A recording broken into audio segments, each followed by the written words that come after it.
George Galloway intends for his Workers' Party to run a full slate of candidates across almost 650 parliamentary seats up for grabs at the next general election. With currently only one MP, himself, that might seem like Galloway has a long way to go. But the Workers' Party has taken a giant leap towards that goal by unveiling 200 new parliamentary candidates today. This was Galloway describing the party's new candidates outside Parliament. We have assembled in such a short time a remarkable team, which is going to change this election. You should look at it this way. I speak really to the media here. We will have the same impact on Labour that Mr. Farage and the Reform Party are likely to have on the Conservatives. In other words, we will win seats, but in potentially hundreds of seats, we will materially affect the result. As I think you'll find is going to happen in the West Midlands mayoral election on Thursday, and maybe elsewhere in local authority results. The truth is, there's a huge number of people in Britain who are fed up with the two cheeks of the same backside. They don't find either cheek any more attractive than the other, and they're not prepared to vote for the backsides that are presented to us as the best that we can have. We say Britain deserves better than the dwarfish political class that leads the opposition in Britain. I find it quite amusing how sort of Galloway got lost in his metaphor there. Britain deserves a better backside, a better cheek. Anyway, amongst the new Workers' Party parliamentary candidates are two former UK ambassadors, former members of the UK and European parliaments, and former Labour councillors. But they have one star candidate in particular. Monty Panesar is a former England cricketer who will be contesting the Ealing Southall seat. The Luton-born spin bowler played 50 test matches for England between 2006 and 2013. He was the 2007 Wisden Cricketer of the Year and won 3 Ashes series against the Aussies. Not many English people can say that. The seat he is running for is currently held by Labour's Virendra Sharma, who has been the constituency MP since 2007 and importantly won a 16,000 vote majority in 2019. And it's likely that Ealing Southall won't be the only Labour stronghold to feel the pinch from the Workers' Party. Speaking to LBC, Galloway outlined his party's pitch. The reality is that we are, if you like, Labour shorn of identity politics, infatuation with race and gender, wokery and greenery and quackery. We are the real deal. We do what we say on the tin. We stand up for the working people. And you and I are also working people. If we lost our wages, salary this week, this month, we'd be in trouble. And that's the great majority of people in this island. Our country is falling apart at the seams, Nick. We can't even control who comes into it. We lose track of the people who do. Can't defend the English Channel while we're sailing gunboats in the Red Sea. It's all gone to pot. Not since 1941 have we been in such a state. And so far, there's no Mr. Churchill to step into the breach. Interesting analogy there. Because if Starmer isn't Mr. Churchill, presumably George Galloway thinks George Galloway is Mr. Churchill. Anyway, those lines are going to appeal to a lot of people fed up with politically driven culture wars. But there's also the risk they'll appeal to people who are actually racist, homophobic, and climate skeptics. Though perhaps Galloway doesn't see that as much of a risk. Amongst his new candidates is former UKIP member and Tory candidate Harry Boota. In 2016, he was suspended from the party after suggesting that homosexuality stemmed from childhood sexual abuse. According to Galloway, some Labour politicians are already sensing new opportunities at the Workers' Party. I can confirm that there are several Labour members of Parliament, one Labour Lord, and I'm going to say dozens, at least a dozen, Labour councillors who will defect either this week or more probably next It's a growing party. We've quadrupled in size since my victory in Rochdale, when, as you well know, I got more votes than all the other major parties put together. Quite an achievement. Before that interview aired, LBC's Henry Riley posted this on X. Exclusive. 2 current MPs in talks to join George Galloway's Workers' Party, including a serving Labour MP. I'm told Galloway has held discussions with Labour MP Tahir Ali for Birmingham Hall Green, Independent MP, previously Labour MP Claudia Webb for Leicester East. Now, Galloway wouldn't reveal any names in the interview that followed. And very quickly afterwards, Tahir Ali issued a statement unequivocally rejecting claims that he's in talks about defecting from the Labour Party. So far, Claudia Webb hasn't commented on those claims. And Galloway has also promised that his party won't run candidates against what he calls outstanding independents. And he's named Jeremy Corbyn and Diane Abbott as MPs who won't be challenged by the Workers' Party if they run as independents in the upcoming general election. There's no doubt that Galloway is a persuasive figure, but it's unclear whether that's going to translate into parliamentary seats for his party. Helena, what do you make of the Workers' Party's slate of candidates and their prospects of being elected? Galloway may be there after the next general election, but will he be joined by anyone else? Well, if we look at his kind of broader policy prospectus, the kind of, I guess we've not really seen like specific policies. We've got the kind of the general vibes of the kind of issues that he's looking to run on. What do you kind of broadly have? Economically, kind of, I guess, social democratic, even though they have some other full kind of left-wing elements of the party as well. But when you look at the kind of things they campaign on, broadly social democratic. In terms of social policy, he's clearly marketing himself and the party as being like part of the anti-woke ticket. He's been things like anti-migration in terms of things like like net zero policies, talking about catastrophizing green alarmism in terms of the way people discuss things like green policy. When it comes to foreign policy, it's broadly, I guess, campist is the way you would describe it. In terms, I mean, this is a man who openly supports any foreign dictator as long as they are opposed to Western interests, regardless of the veracity of whether or not they're a good leader. And I don't see where the coalition of voters is bought by this particular set of policy prescriptions, right? Like if you want to, I think there's a space open. I think many people have admitted at this point that for a kind of left-wing party in terms of the economy that also can campaign on towards kind of more authoritarian social policy. But there are so many different parts of his prospectus that would put off anybody from loads of these different camps. For example, if you're part of the kind of the anti-woke voters who want to, get rid of all of the discussions of identity politics, even though they seem to be the people themselves who are the most obsessed with it, Paul, but regardless, these are also the kind of people who will be super put off by anybody who might undermine British defence by supporting people who are technically opposed to Western political interests globally. So that's broadly the reason why Corbyn lost so much support from 2017 to 2019, was this expose of him as being a fan of Hezbollah and Hamas, for example. Obviously, nonsense claims, but that's the claim that Rishi Sunak made about George Galloway that could be used to undermine that particular voting cohort.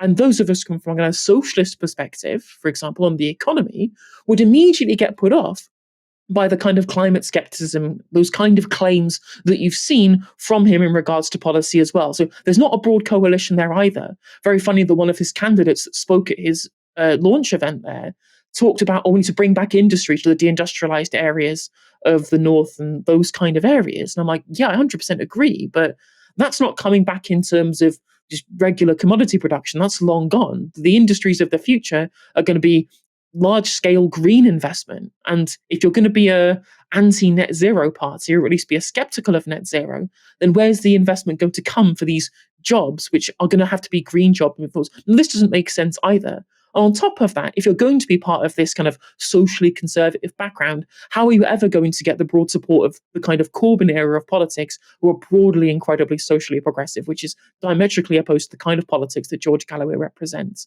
As for the candidates, Monty Panazar is certainly somebody who I have a lot to agree with. I think he's good on climate change. He's good on things like mental health, and big fan of him on the cricket field as well. But outside of that, it doesn't look like they've got many kind of people with huge amounts of star quality other than people who were on MEPs however many years ago. So really and truly, I don't see the route to which Galloway can have broad enough appeal or broad enough star quality to actually win that many seats at the next election.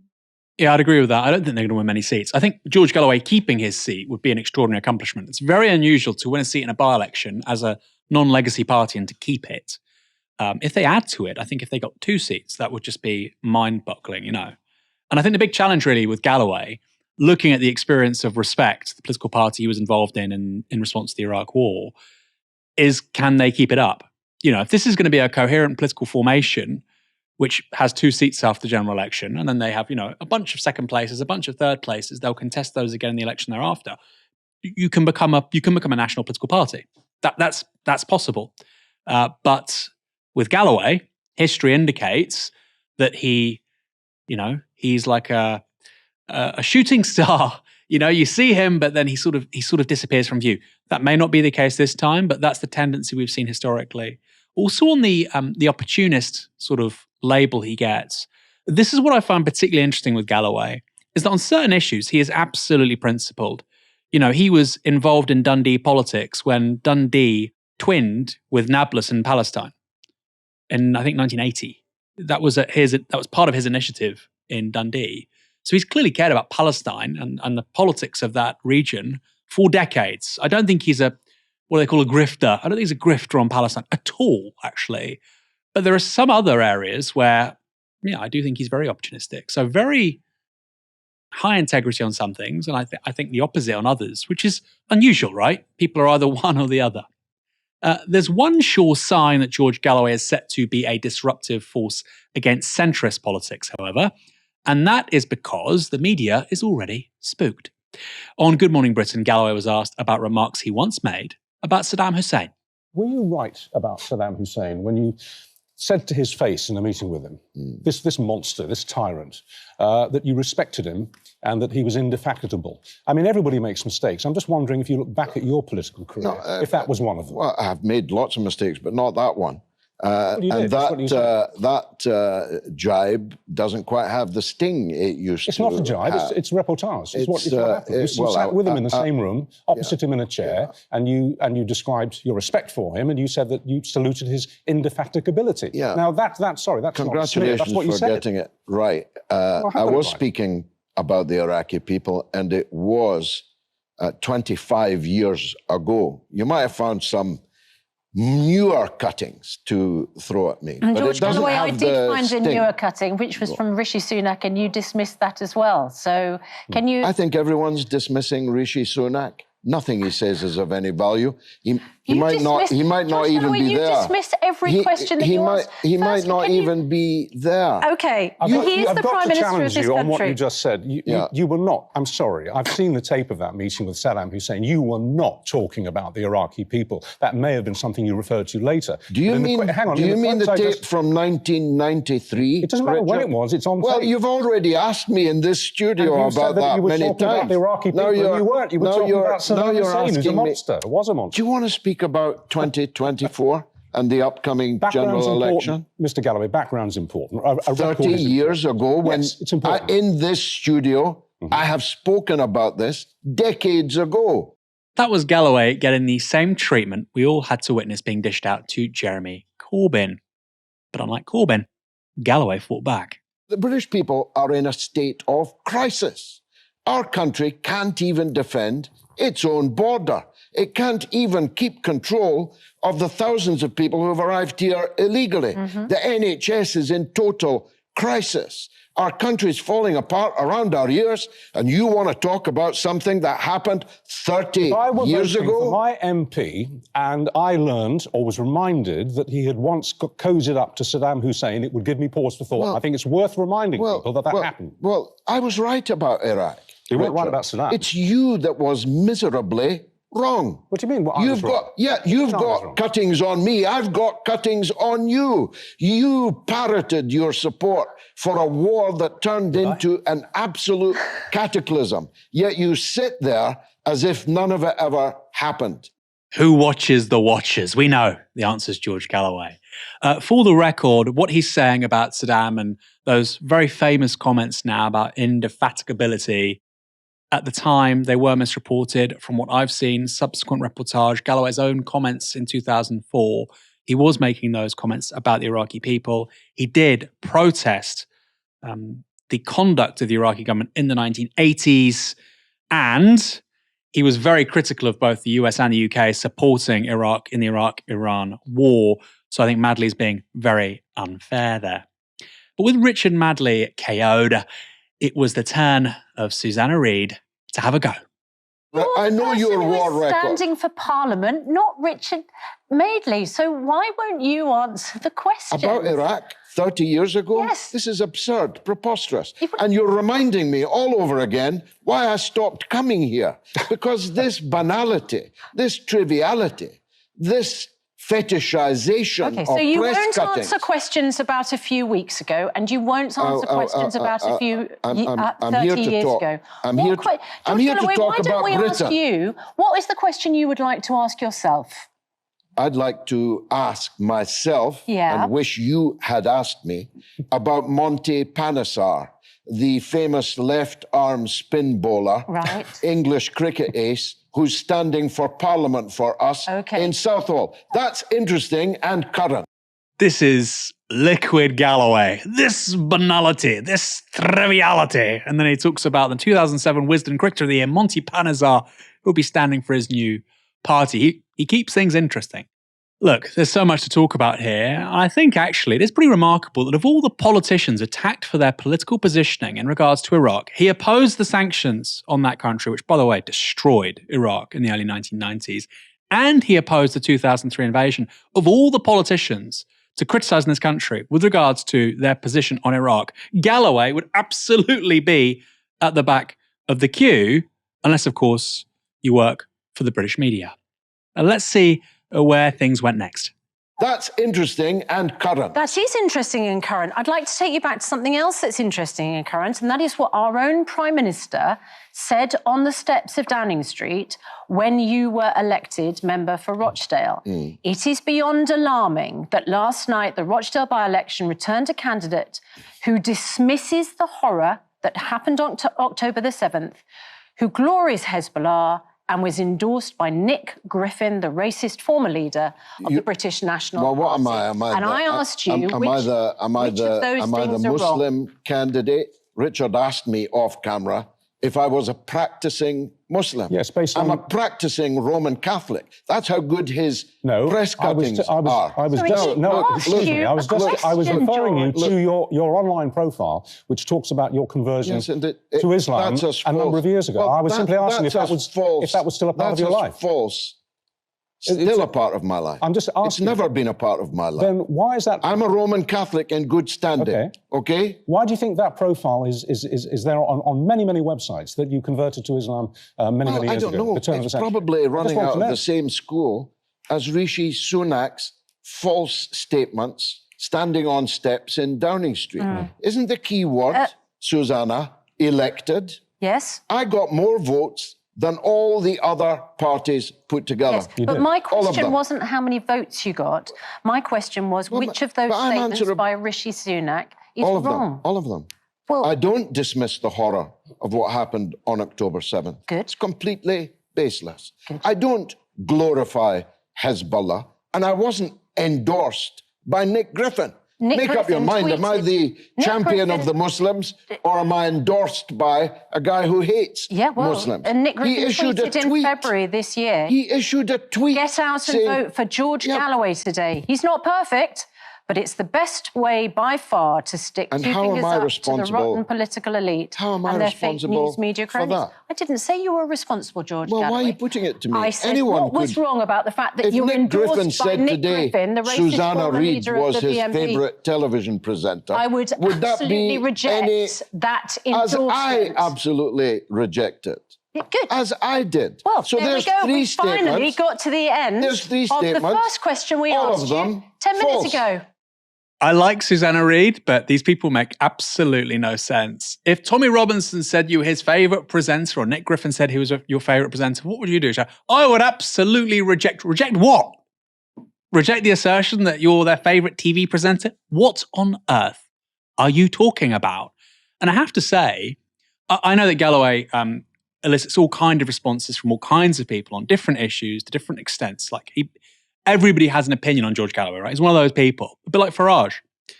But I have to say, him going after the media and going after the political establishment and the way he's talking about the country being in freefall is incredibly popular.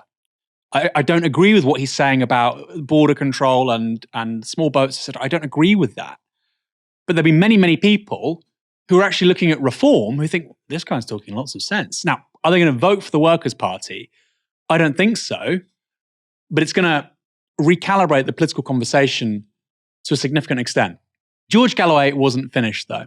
After that interview, he posted this.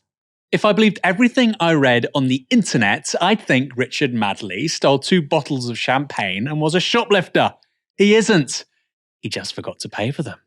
If there's a person that knows libel law in this country, it's George Galloway. He sued the newspapers enough times.